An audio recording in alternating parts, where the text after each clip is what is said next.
Sasha and I are down in the country today, and we're not just here for her to have a little scamper. We're actually here to meet Colin Kirsch, who has the most amazing collection of bicycles.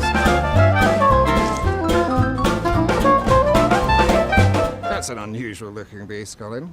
What can you tell me about it? This is a 1913 Dursley Pedersen, Wow. and it was invented by Mikkel Pedersen, who actually designed the hammock saddle.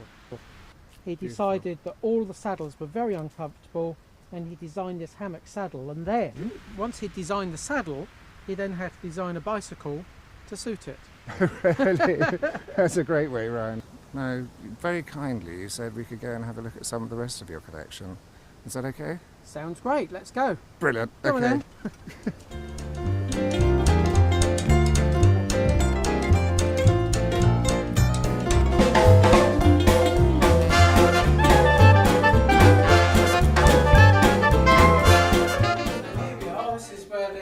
Where I keep all the bikes in storage. Right, this is the mothership. This is quite incredible. I am absolutely gobsmacked. It's phenomenal. So Colin, thanks so much for sharing this fantastic collection to us. What started you on collecting, do you think? Well, my family says it's because when I left home at 17, my Yes. mum gave away all my dinky toys to my cousin. Ditto.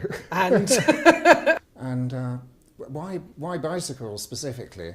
oh, as I've got older, they're easier to lift in and out the van.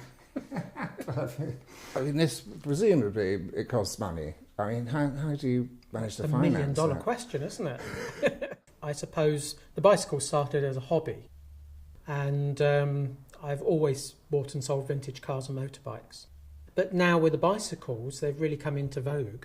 Yes, of course. And I suppose I've probably become one of the biggest vintage bicycle dealers, which is great because I love restoring, finding all the parts, building it up, researching, trying to find original pictures. That's what I really like most about vintage bicycles, is the 1890s, before motorised transport, and the bicycle really ruled the road. That's my favourite period. Yeah, I think that's fascinating as well. It's sort of transitional stage. You can see the old world coming into the new.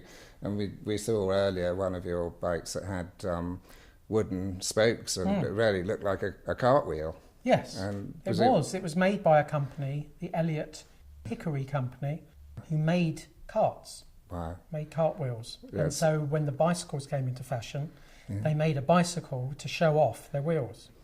Collectors are really the custodians, in my opinion, of a lot of our shared social history, if you like. I mean, that appears to me that's what you're doing. And what do you see yourself in that sort of role? A curator. A curator. Great. Very much so. Yes. I mean, it's nice to think that things that are made so well Yeah. are going to be in existence for hundreds of years hence. So, as you say, we're just custodians of it.